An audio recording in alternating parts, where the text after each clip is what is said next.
के आमा के भन्नु त गाडी किन रोक्यो किन रोकिने नि यहाँ सोलिङ गरे ठाउँमा रातो माटोले पुरेर छोड्दिएछन् गाउँमा रकम आउँछ यही धुलो छर्केर खाने हुन् नेताहरू त्यही भएर रोकिएको गाडी यो बाटो कहिले रोकिँदैन थियो पल्लो रोकिँदैन यो चाहिँ कुन पार्टीको पर्यो बाटो यो पार्टी कांग्रेस पार्टीको हो कि खोइ म जान्दिनँ बाबु कुन पार्टीको हो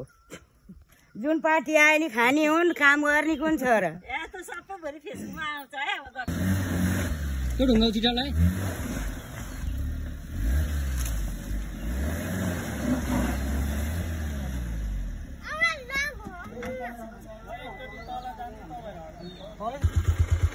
हजुर पनि बिजोकै हो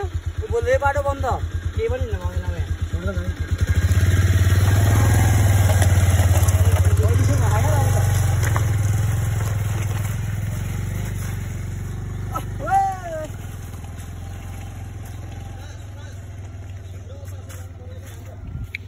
जनप्रतिनिधिले बाटोसम्म त बनाउला ग्राभेल ल्याएर हाल्दैन मेरो यो दुवा धुनलाई एउटा डल्लो साबुन पनि माग गर्नु पर्यो